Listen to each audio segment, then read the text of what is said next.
터리아담을 찾아주셔서 감사합니다. 항상 건강하시고 좋은 일만 가득하시길 기원할게요. 지금 구독하시고 바로 오늘 야담 들어보시죠. 고을에서 제일 가는 알부자 김진사 댁 마당은 서슬퍼런 고함 소리로 가득 차 있었습니다. 내 이놈, 칠복이, 이 밥버러지 같은 놈아. 내 놈 뱃속에는 거지가 들어앉았느냐, 아니면 아귀가 들어앉았느냐. 아침에 쇠죽 끓일 콩을 다 삶아 먹고도 모자라. 점심에는 새참으로 내갈 보리밥까지 훔쳐먹어. 마당 한가운데에는 멍석이 깔려 있었고 그 위에는 더벅머리에 콧물을 훌쩍거리는 머슴 칠복이가 무릎을 꿇고 앉아 있었습니다. 칠복의 입가에는 아직도 훔쳐먹다 들킨 보리밥 풀이 덕지덕지 붙어 있었지요. 아이고, 그게 아니라유. 배가 고픈 걸 어떡혀유. 소인 뱃속에 거지는 없고유. 그냥 장이 좀 길어서 그류. 칠복은 억울하다는 듯 퉁퉁한 배를 문지르며 능청을 떨었습니다. 그 꼴을 보니 김진사의 화가 머리끝까지 치솟았습니다.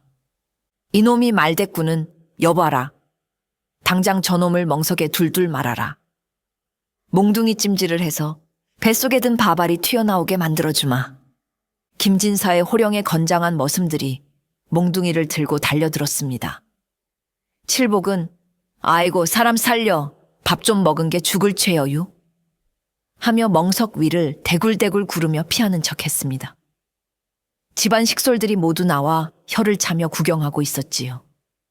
분위기는 험악했지만 늘 있는 일상이라 다들 저러다 말겠지 하는 심정이었습니다. 그때였습니다. 김진사 댁 담장 너머 울창한 대나무 숲 사이에서 서늘한 살기가 번뜩였습니다. 핑. 담장 위에서 날아온 화살은 정확하게 김진사의 미간을 노리고 있었습니다. 김진사는 삿대질을 하느라 무방비 상태였고 거리는 불과 10여 보. 피할 수도 막을 수도 없는 절체절명의 순간이었습니다. 마님, 제 말 좀 들어보슈. 그 순간 멍석 위에 엎드려 있던 칠복이 벌떡 일어났습니다. 그의 손에는 언제 챙겼는지 모를 먹다 남은 밥그릇과 젓가락이 들려 있었습니다. 칠복은 기지개를 켜듯 팔을 휘저으며 김진사의 얼굴 앞을 가로막았습니다. 다 둔탁하면서도 경쾌한 파열음이 마당에 울려 퍼졌습니다. 시간이 멈춘 듯 했습니다. 김진사는 눈앞에서 무슨 일이 벌어졌는지 이해하지 못해 눈만 껌뻑거렸습니다. 그의 코앞, 불과 깻잎 한 장 차이로 시커먼 화살촉이 멈춰 서 있었습니다. 그리고 그 화살을 잡고 있는 것은 다름 아닌 칠복이 쥐고 있던 젓가락이었습니다. 날아오는 화살을, 그것도 살수가 작정하고 쏜 암살용 화살을 밥 먹던 젓가락 사이로 파리 잡듯 낚아채 버린 것입니다.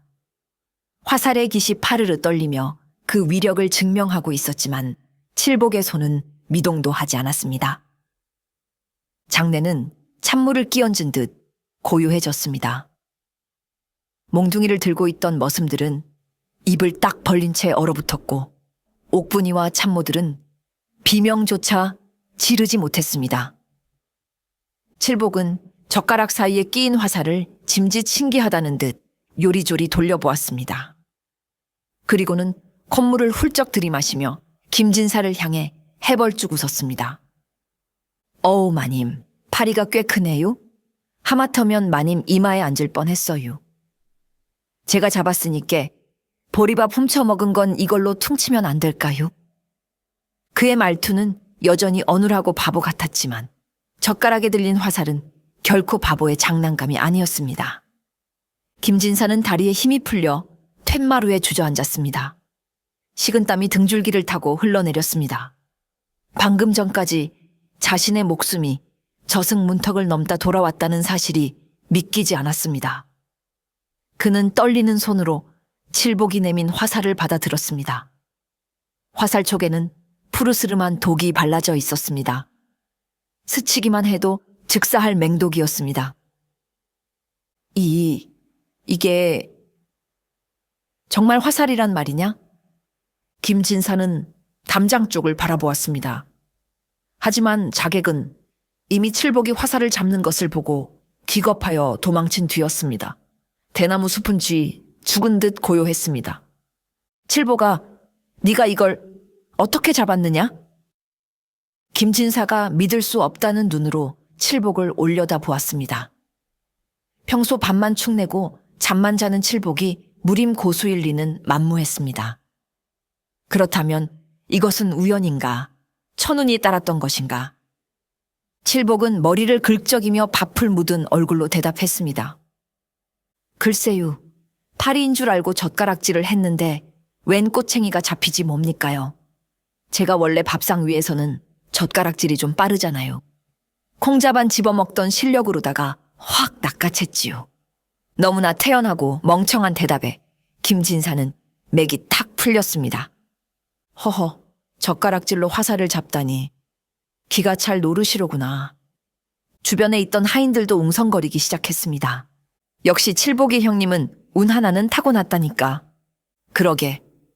밥 먹으려고 젓가락 들고 있다가 소 뒷걸음질 치다 쥐 잡은 격이네. 모두가 칠복의 행동을 우연으로 치부했습니다. 하지만 김진사의 마음 한구석에는 여전히 의심의 찌꺼기가 남아 있었습니다. 화살이 날아오는 찰나의 순간 칠복의 눈빛이 평소와 달리 서늘하게 빛났던 것 같은 느낌을 지울 수가 없었기 때문입니다. 하지만 지금 눈앞에 서 있는 칠복은 다시 멍청한 표정으로 콧물을 닦고 있을 뿐이었습니다. 마님, 그래서 저 안 때리실 거죠? 그리고 기왕 파리도 잡은 김에 밥 한 공기만 더 주시면 안 돼요? 화들짝 놀랐더니 배가 꺼져서 칠복이 빈 밥그릇을 내밀며 칭얼거렸습니다. 김진사는 기가 막혀 헛웃음을 터뜨렸습니다. 에잉, 쯧쯧. 식충이 놈. 내 놈 뱃속에는 정말 걸신이 들렸나 보다. 됐다, 멍석 풀어라. 오늘은 운 좋은 줄 알아라. 김진사는 손을 휘저으며 안방으로 들어갔습니다. 하지만 문을 닫고 들어앉은 그의 손은 여전히 덜덜 떨리고 있었습니다. 그는 품에서 칠복이 건넨 독 화살을 꺼내 책상 위에 올려두었습니다. 우연이라기엔 너무나 정교했다. 저 녀석 정말 바보가 맞는가? 김진사의 의심은 깊어졌지만 당장 확인할 방법은 없었습니다. 마당에서는 칠복이 옥분이에게 밥을 더 달라고 조르는 소리가 들려왔습니다. 누님, 누룽지 남은 거 없수? 아까 그거 운동 좀 했다고 허기가 지네. 칠복의 목소리는 평화롭기 그지없었지만 그날 오후 김진사 댁의 담장 너머로는 심상치 않은 바람이 불기 시작했습니다. 자객 사건 이후 며칠이 지났지만 칠복의 일상은 변한 게 없었습니다. 아니, 오히려 더 게을러진 것 같았습니다. 다른 머슴들이 새벽부터 일어나 마당을 쓸고 쇠죽을 끓일 때 칠복은 해가 중천에 뜰 때까지 행랑채 구석에 처박혀 드르렁코를 골았습니다. 야, 칠복이 언제까지 잘 거냐? 오늘 산에 가서 나무 해오라고 했잖아. 마당소해가 칠복의 엉덩이를 걷어차며 깨웠습니다. 칠복은 부스스 일어나 눈곱을 떼며 하품을 했습니다. 아이고, 마당소해 형님, 잠 좀 잡시다. 밥 먹고 바로 자야 살로 가는데 잠을 깨우면 쓰나. 이 식충기 놈이 밥값은 해야 할 거 아냐. 당장 지게 지고 산으로 튀어.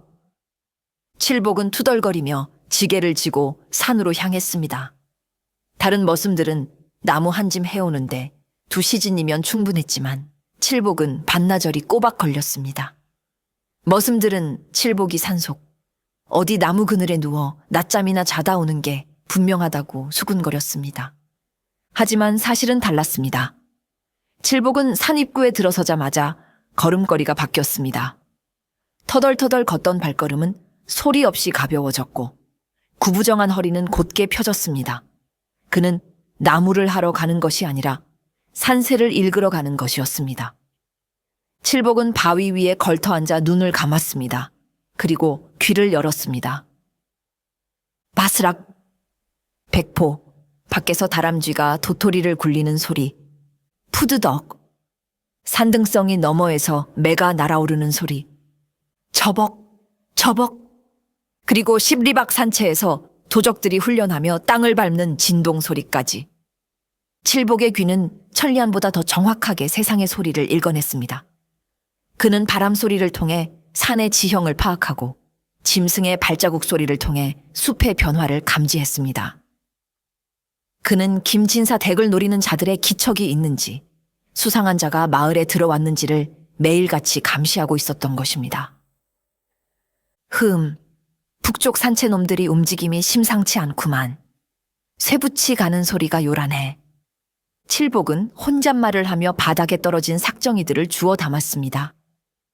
남들 보기엔 게으름 피우다 대충 주워온 나무 같았지만 그가 가져오는 나무들은 속이 꽉 차고 화력이 좋은 알짜배기들 뿐이었습니다. 산을 내려올 때쯤 칠복은 다시 어수룩한 바보의 표정으로 돌아왔습니다. 아이고, 힘들다. 나무가 왜 이리 무겁대? 마당에 들어선 칠복을 보며 다른 머슴들이 비웃었습니다. 어이구, 칠복 장군 오셨네. 반나절 동안 겨우 요만큼 해온 거야? 군뱅이도 너보단 빠르겠다. 그들은 칠복의 집신을 숨기거나 밥에 돌을 섞는 등 짓궂은 장난을 쳤습니다. 하지만 칠복은 화를 내기는커녕 허허실실 웃어넘겼습니다. 형님들도 참 장난이 심하시네. 돌 섞인 밥도 꼭꼭 씹어 먹으면 소화 잘 돼요. 그의 바보 같은 모습에 머슴들은 혀를 차며 돌아섰습니다. 칠복은 그들의 뒷모습을 보며 눈을 가늘게 떴습니다. 자신의 정체를 숨기기 위해서는 천하의 바보가 되어야 했습니다. 그것이 멸문지화에서 살아남은 마지막 생존자의 처세술이었습니다. 김진사 댁의 부엌을 책임지는 참모 옥분이는 칠복에게 유일하게 따뜻한 사람이었습니다. 그녀는 과부로 혼자 살며 칠복을 보면 죽은 동생 생각이 난다며 늘 챙겨주었지요. 칠복아, 여기 누룽지 긁어놨다. 애들 몰래 먹어라. 아이고, 누님밖에 없네요. 복 받으실 거예요. 칠복은 옥분이가 주는 누룽지를 오독오독 씹어 먹으며 행복해했습니다. 옥분이는 그런 칠복을 보며 안쓰러워했습니다. 그러던 어느 날 밤이었습니다. 옥분이는 장독대에 간장을 뜰어 나왔다가 뒷마당 구석에서 이상한 소리를 들었습니다. 탁탁!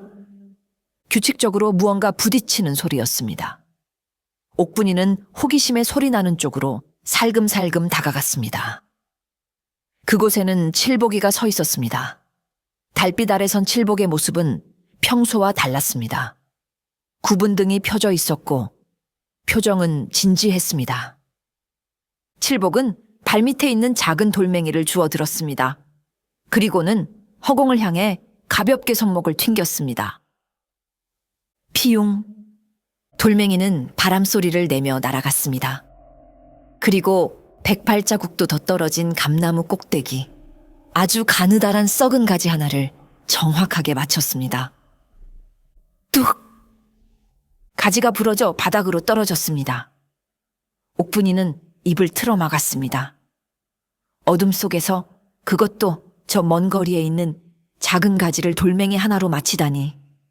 그것은 고계단에서도 보기 힘든 신기였습니다. 칠복은 다시 돌멩이를 주워 던졌습니다. 이번에는 날아가는 나방을 맞췄습니다. 나방은 흔적도 없이 사라졌습니다. 옥분이는 인기척을 내고 말았습니다. 칠복아? 칠복이 화들짝 놀라 돌아보았습니다. 순식간에 그의 표정이 다시 바보스럽게 일그러졌습니다. 어이구, 깜짝이야. 누님, 안 주무시고 여기서 뭐 해요? 너 방금 뭐 한 거니? 돌 던지는 솜씨가. 아, 그거요? 심심해서 돌팔매질 좀 했는데 손이 미끄러졌나 봐요. 감이 먹고 싶어서 던졌는데 엉뚱한 가지만 부러졌네. 에헤헤. 칠복은 머리를 긁적이며 너스레를 떨었습니다. 하지만 옥분이는 속지 않았습니다. 방금 본 칠복의 눈빛은 낮에 밥 더 달라고 칭걸거리는 그 멍청한 눈빛이 아니었습니다. 칠복아, 너 혹시 바보인 척하는 거니? 옥분이의 조심스러운 물음에 칠복의 눈동자가 잠시 흔들렸습니다. 하지만 그는 곧장 콧물을 들이마시며 대답했습니다. 무슨 소리래유? 제가 바보인 척할 머리가 어딨어요? 진짜 바본데. 누님, 저 배고파유. 밥 좀 줘유. 김진사 댁에서 50리 떨어진 험준한 산악지대, 깎아지른 절벽 위에 흑풍채라는 산적 소굴이 있었습니다. 이곳의 두목인 흑풍은 잔혹하고 교활하기로 소문난 자였습니다. 그는 단순한 산적이 아니라 병법과 지략에 능한 전략가이기도 했습니다. 흑풍은 호랑이 가죽이 깔린 의자에 앉아 부하가 가져온 지도를 들여다보고 있었습니다. 지도에는 김진사 댁의 구조가 상세하게 그려져 있었습니다. 김진사 댁 곳간에 재물이 산처럼 쌓여 있다지? 예, 두목님. 이번 가을 추수가 워낙 좋아 쌀가마니가 넘쳐난답니다. 게다가 진사놈이 뇌물로 쓰려고 모아둔 금괴도 상당하다고 합니다. 부하의 보고에 흑풍의 눈이 번들거렸습니다. 좋아. 이번 목표는 김진사다. 하지만 그 집은 담장이 높고 머슴들이 많아 힘으로만 뚫기엔 피해가 클 것이다. 안에서부터 무너뜨려야지. 흑풍은 손가락으로 탁자를 두드렸습니다. 쥐새끼를 한 마리 들여보내라. 진사놈이 풍수지리에 미쳐 산다지. 그 점을 이용하는 거다. 며칠 뒤 김진사 댁에 도포 자락을 휘날리는 낯선 풍수쟁이가 찾아왔습니다. 그는 긴 수염을 쓰다듬으며 대문 앞을 서성거렸습니다. 허허, 이 집안에 검은 기운이 가득하구나. 곧 큰 화가 닥치겠어. 그 말을 들은 김진사가 버선발로 뛰어나왔습니다. 김진사는 평소 명당과 풍수에 집착하여 집안의 숟가락 위치 하나까지 풍수를 따지는 위인이었습니다. 아니, 도사님, 그게 무슨 말씀이십니까? 화란이요. 풍수쟁이로 위장한 흑풍의 첩자는 심각한 표정으로 혀를 찼습니다. 집터는 좋으나 기의 흐름이 막혔소. 뒷산의 기운이 집으로 들어와야 하는데 무언가가 그 길을 막고 있구려. 이대로 두면 재물이 샌드백 터지듯 빠져나가고 피바람이 불 것이요. 김진사는 사색이 되었습니다. 어찌해야 합니까? 비방을 알려주십시오. 방법은 하나요. 곳간을 활짝 열어 재물의 기운을 순환시키는 액땜 구슬하고 무엇보다 뒷산에 있는 저 늙은 소나무를 베어버려야 하오.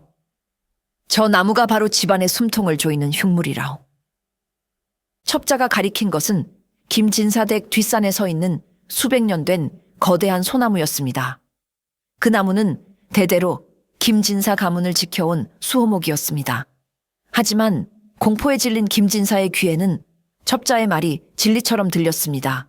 알겠습니다. 당장 베어버리겠습니다. 흑풍의 계략은 치밀했습니다. 수호목을 베어내어 집안 사람들의 심리적 방어선을 무너뜨리고 굿판을 벌여 대문을 활짝 열게 만든 뒤 들이닥칠 속셈이었습니다. 다음 날 김진사는 인부들을 불러 모아 뒷산의 소나무를 베라고 지시했습니다. 톱과 도끼를 든 인부들이 산으로 올라가자 마당을 쓸던 칠복이 기겁하며 달려왔습니다. 나으리, 안 돼유. 저 나무 베면 큰일 나유. 칠복은 김진사의 바짓가랑이를 잡고 매달렸습니다. 그의 얼굴은 평소의 바보 같은 표정이 아니었습니다. 진심으로 겁에 질린 절박한 표정이었습니다. 칠복은 산세를 읽을 줄 알았습니다.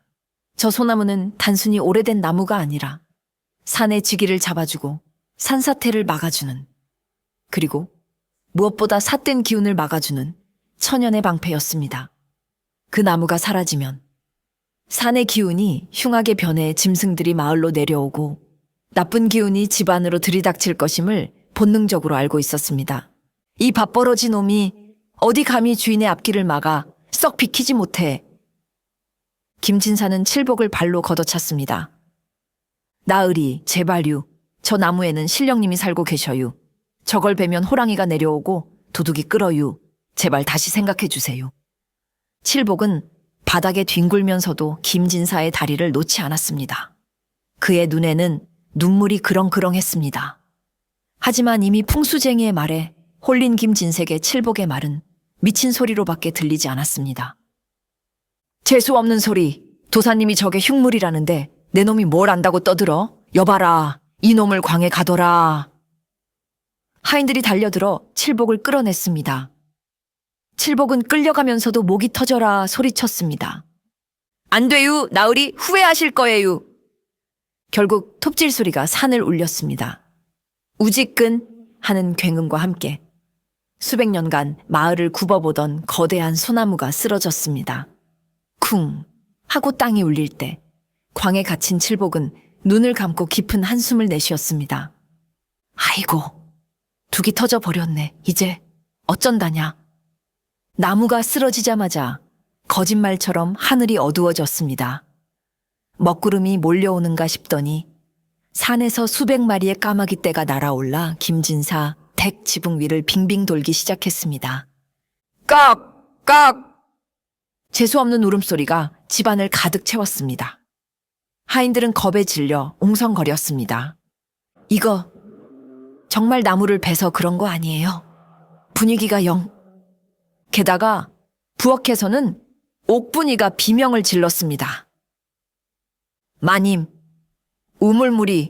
우물물이 핏물처럼 붉어졌어요. 김진사가 달려가 보니 맑았던 우물물이 흙탕물로 변해 붉은 빛을 띠고 있었습니다. 나무 뿌리가 뽑히면서 지하수의 맥이 뒤틀린 탓이었습니다. 김진사의 얼굴이 하얗게 질렸습니다. 도사님, 이게 어찌 된 일입니까? 흉물이 없어졌는데 왜 이런 변고가? 풍수쟁이는 당황한 기색 없이 부채를 펄럭이며 말했습니다. 허허, 걱정 마시오. 이건 묵은 애군이 빠져나가면서 생기는 일시적인 현상이라오. 고름을 짜내면 피가 나는 법이지요. 이제 곳간을 열고 큰 잔치를 벌여 양기를 채우면 만사형통할 것이오. 그의 능수능란한 거짓말에 김진사는 안도했습니다. 아, 그렇군요. 역시 도사님은 용하십니다. 김진사는 하인들을 독촉했습니다. 내일 내 환갑잔치를 성대하게 열 것이다. 곳간을 열어라. 술과 고기를 준비하고 대문을 활짝 열어 손님을 받아라. 광에 갇힌 칠복은 까마귀 소리를 들으며 혀를 찼습니다. 까마귀가 고기 냄새를 맡고 왔구나. 내일이면 이 집 마당에 피비린내가 진동하겠어. 그는 주머니를 뒤적거려 숨겨둔 쇠젓가락 2개와 짱돌 몇 개를 만지작거렸습니다. 내일은 밥숟가락 대신 다른 것을 들어야 할 것 같았습니다. 김진사의 환갑잔치 날이 밝았습니다. 아침부터 김진사 댁은 잔치 준비로 분주했습니다.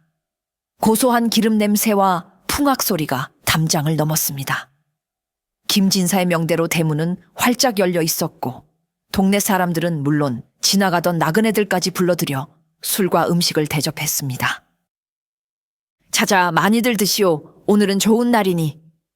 김진사는 비단 옷을 입고 상석에 앉아 흐뭇하게 웃었습니다. 풍수쟁이는 그 옆에서 김진사의 잔에 술을 따르며 의미심장한 미소를 지었습니다. 점심때가 지나자 웬 장사치 무리가 마당으로 들어섰습니다.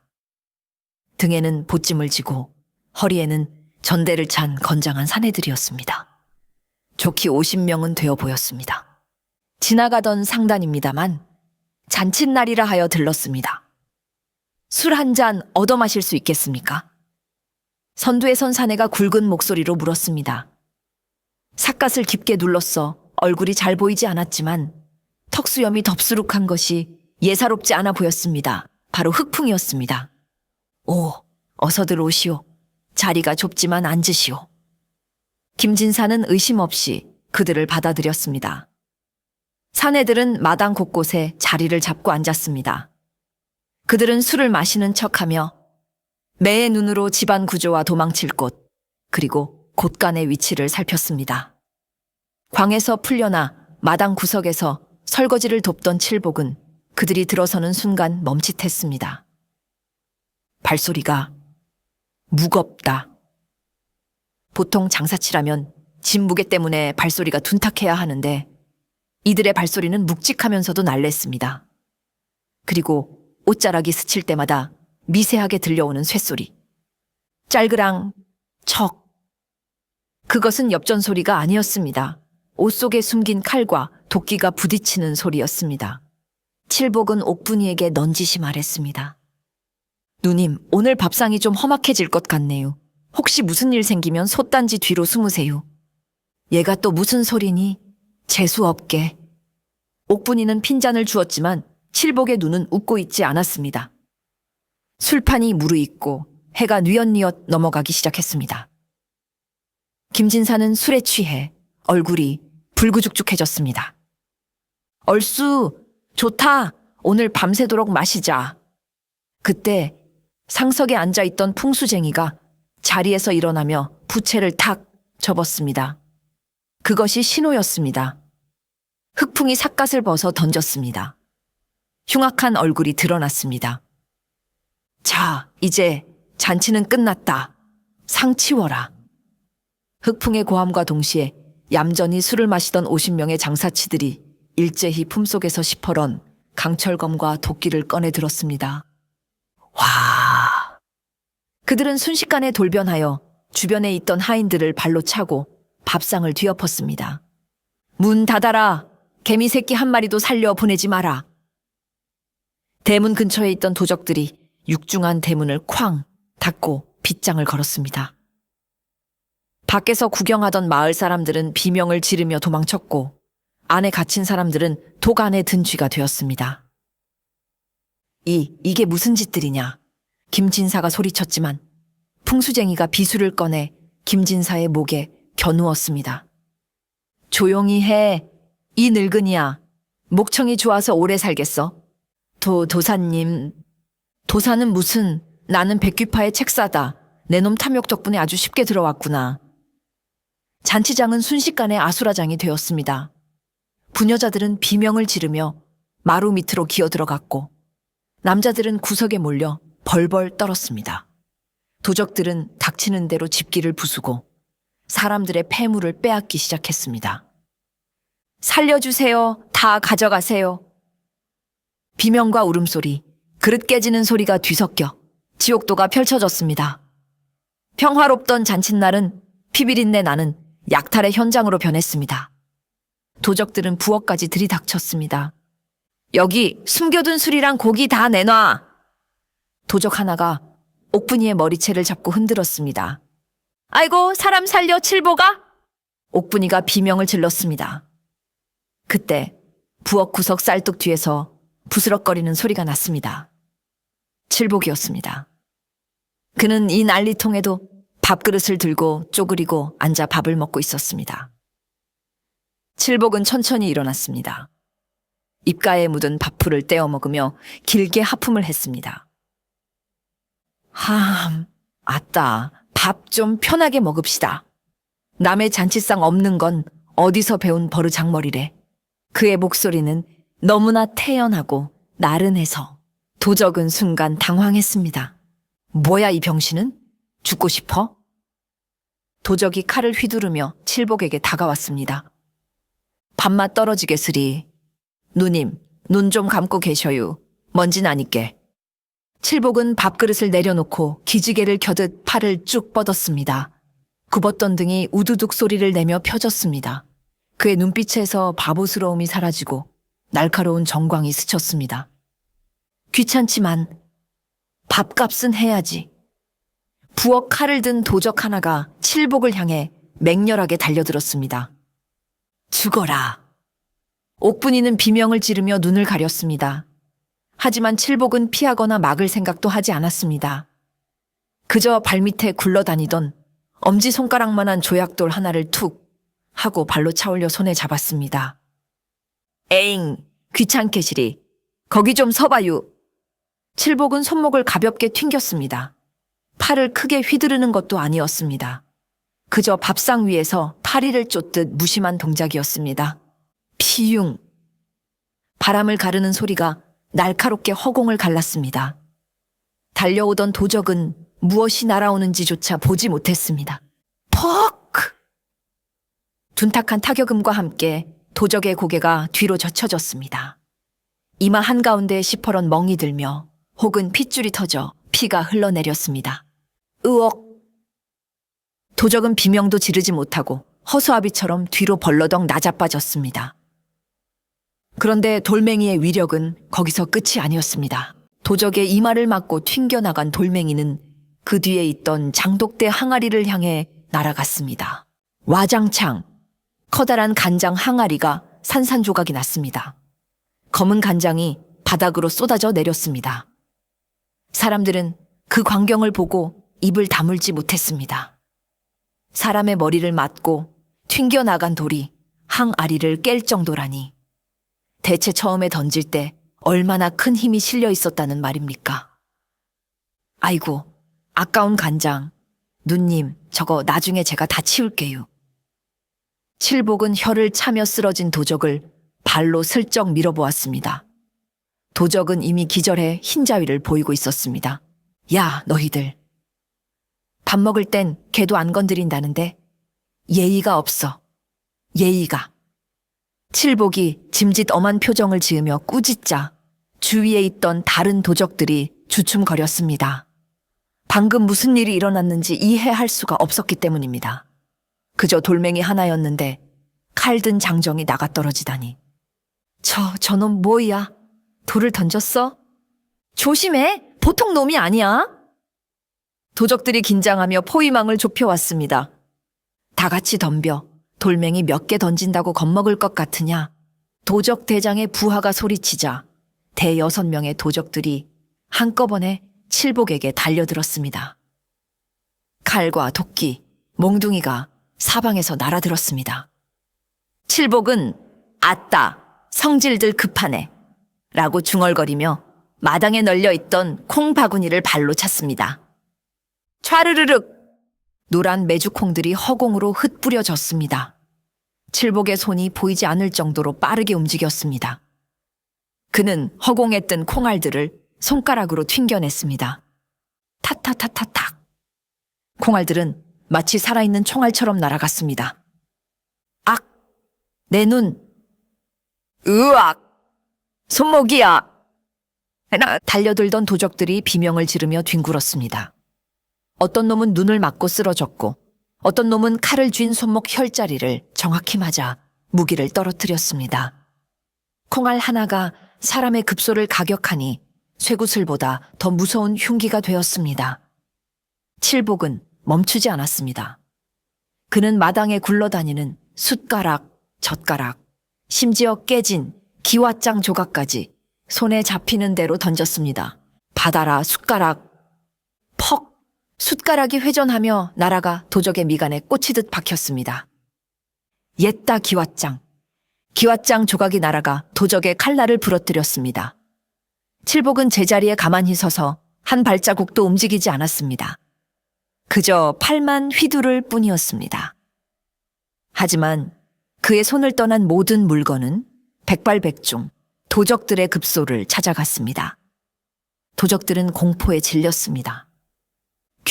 귀신이다. 돌이 살아서 날아와. 보이지가 않아. 으악! 마당은 순식간에 도적들의 비명소리로 가득 찼습니다. 칠복은 하품을 하며 손을 털었습니다. 아이고, 팔 아파라. 밥심으로 던지는 건데 배가 다 꺼지겠네. 그의 주변에는 접근조차 못하고 쓰러진 도적들이 수두룩했습니다. 옥분이와 김진사 가족들은 마루 밑에서 이 믿을 수 없는 광경을 넋을 잃고 바라보고 있었습니다.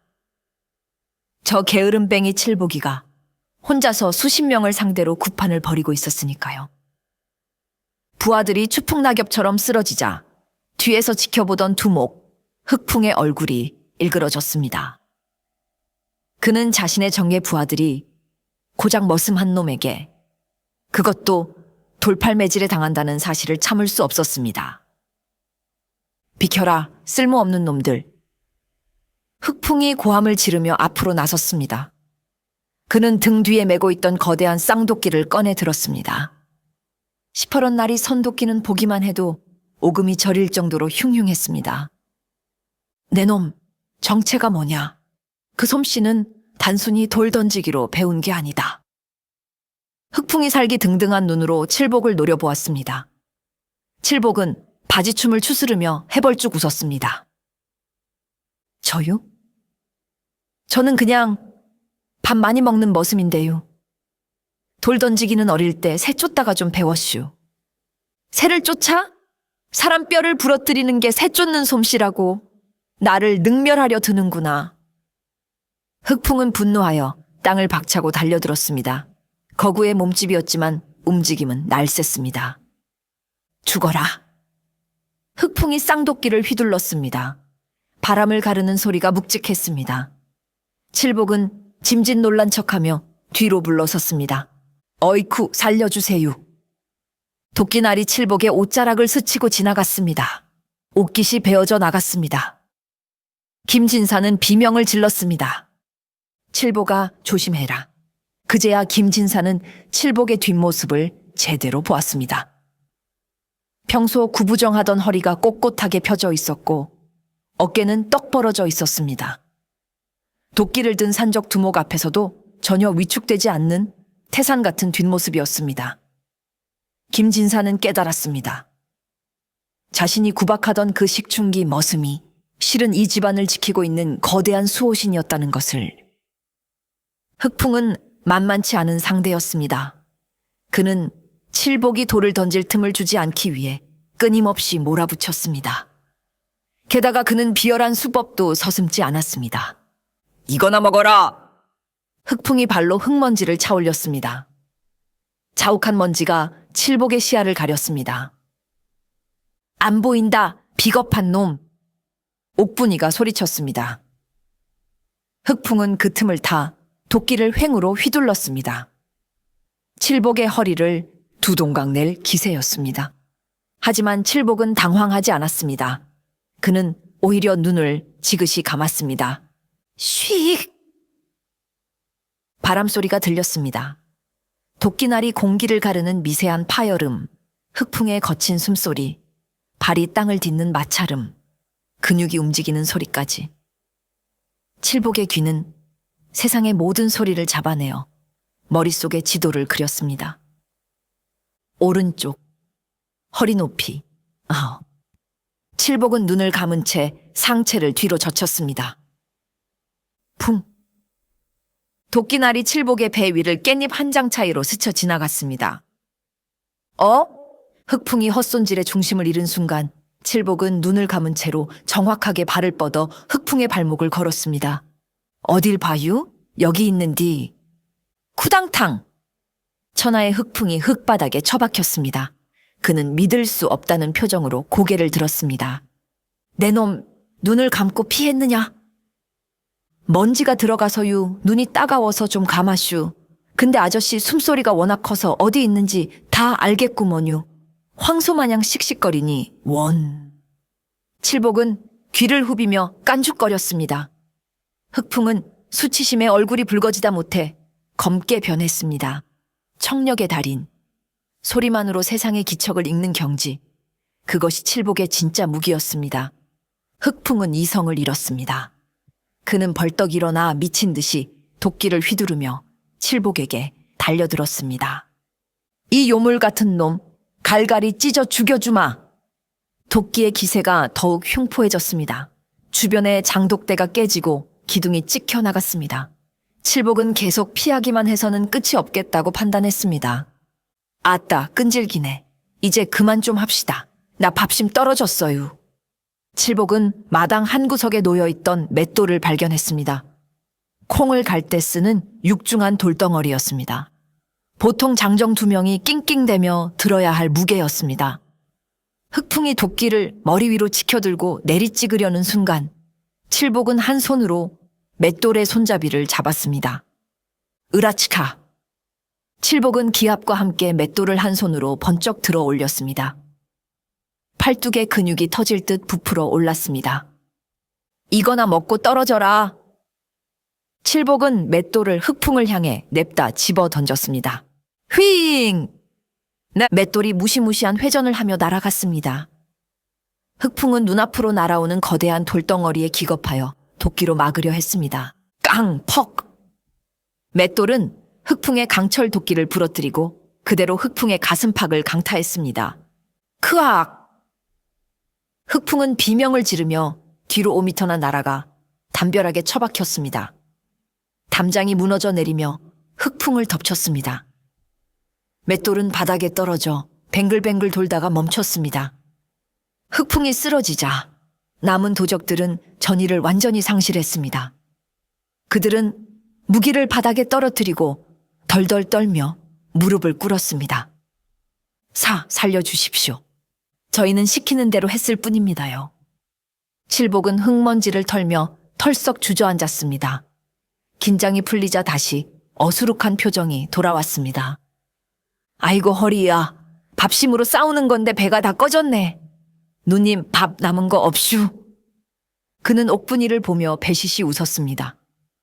방금 전까지 사람을 날려보내던 무신의 모습은 온데간데 없고 다시 밥만 찾는 식충이 머슴으로 돌아온 것입니다. 숨어있던 김진사와 식솔들이 조심스럽게 밖으로 나왔습니다. 마당은 난장판이 되어 있었지만 아무도 다친 사람은 없었습니다. 김진사는 칠복에게 다가가려다 멈칫했습니다. 예전처럼 함부로 대할 수가 없었습니다. 그는 떨리는 목소리로 물었습니다. 칠복아, 네가 다 한 것이냐? 네? 도적놈들이 약골이라서 금방 지치대요. 운이 좋았슈. 칠복은 쑥스러운 듯 코를 훌쩍였습니다. 얼마 후 관아에서 포졸들이 들이닥쳐 도적들을 포박해 갔습니다. 흑풍은 갈비뼈가 부러져 신음하며 끌려갔습니다. 상황이 정리되자 김진사는 칠복을 사랑방으로 불렀습니다. 칠복아, 아니 자네, 정체가 뭔가? 김진사는 정중하게 물었습니다. 머슴에게 하대를 하지 않고 존대를 쓴 것입니다. 칠복은 잠시 망설이다가 깊은 한숨을 내쉬며 입을 열었습니다. 속여서 죄송합니다, 나으리. 제 본명은 최무성이라 합니다.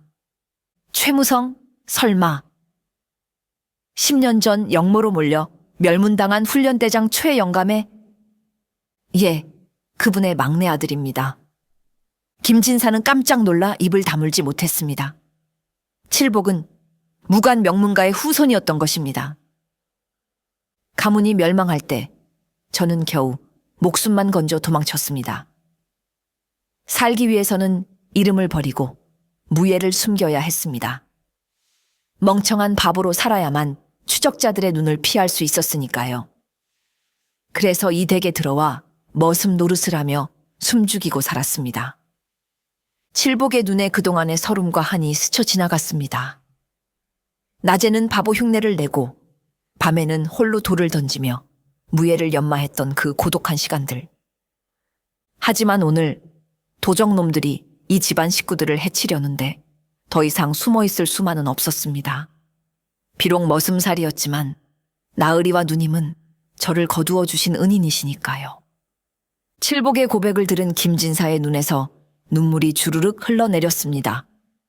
그는 자리에서 일어나 칠복의 앞에 무릎을 꿇고 큰절을 올렸습니다. 아이고 나으리, 왜 이러세요? 칠복이 놀라 김진사를 일으키려 했지만 김진사는 고개를 들지 않았습니다. 내가 눈이 삐었었네. 귀한 분을 몰라보고 짐승처럼 부리고 구박했으니 내 죄가 하늘을 찌르네. 자네가 아니었으면 우리 식구는 오늘 다 죽은 목숨이었어. 자네가 진정 이 집안의 수호신일세. 용서하게. 제발 용서하게. 김진사는 진심으로 참회했습니다. 칠복이 자신을 구해준 것뿐만 아니라 그동안 자신이 저지른 모진 언행들이 뼈저리게 후회되었기 때문입니다. 일어나세요, 나으리. 저는 괜찮아요. 밥만 많이 주셨으면 됐죠, 뭐. 칠복은 김진사를 부축해 자리에 앉혔습니다. 문 밖에서 엿듣던 옥분이도 다른 하인들도 모두 눈시울을 붉혔습니다. 집안의 천덕꾸러기가 사실은 가장 귀한 영웅이었다는 사실에 모두가 가슴 뭉클해했습니다. 다음 날 아침, 칠복은 보찜을 쌌습니다. 그의 정체가 드러난 이상 더 이상 이곳에 머물 수는 없었습니다. 소문이 퍼지면 예전의 정적들이 다시 그를 노릴 수도 있었고, 그러면 김진사 댁에도 폐가 될 것이기 때문입니다. 떠나려고. 옥분이가 다가와 물었습니다. 그녀의 손에는 김이 모락모락 나는 주먹밥 보따리가 들려 있었습니다. 예, 누님. 이제 제 길을 가야죠. 세상이 좀 잠잠해졌으니 어딘가에서 제 힘을 쓸 곳이 있겠지요. 가지 마라, 칠보가. 여기서 그냥 같이 살면 안 되냐? 옥분이는 눈물을 흘렸습니다. 칠복은 옥분이의 손을 꼭 잡아주었습니다. 고마웠어요, 누님. 누님이 챙겨준 누룽지 맛 평생 못 잊을 거예요. 나중에, 아주 나중에 성공해서 다시 올게요. 김진사는 칠복에게 두둑한 노잣돈과 비단 옷을 챙겨주려 했지만 칠복은 사양했습니다. 저는 이게 편해요. 그는 낡은 무명 옷을 입고 허리춤에는 젓가락과 곰방대 하나만을 찼습니다. 가서 밥 굶지 말고 살아유, 꼭이유. 옥분이가 건넨 주먹밥을 받아들고 칠복은 씩씩하게 웃어 보였습니다. 칠복은 마을 어귀를 벗어나 넓은 세상으로 나아갔습니다. 그의 뒷모습은 더 이상 구부정한 머슴이 아니었습니다. 당당하고 거침없는 무인의 모습이었습니다. 세월이 흘렀습니다. 바람결에 들려오는 소문에 따르면 북방 국경지대에 돌멩이 하나로 오랑카의 장수들을 때려잡는 전설적인 장수가 나타났다고 합니다. 사람들은 그를 투석 신장이라 불렀지만 그는 스스로를 밥심 장군이라 칭하며 늘 주먹밥을 먹고 다닌다고 했습니다. 김진사댁 대문 위에는 칠복이 화살을 잡았던 그 낡은 쇠젓가락이 갑옷처럼 걸려 있었습니다. 김진사는 매일 아침 그 젓가락을 닦으며 칠복의 안녕을 빌었습니다.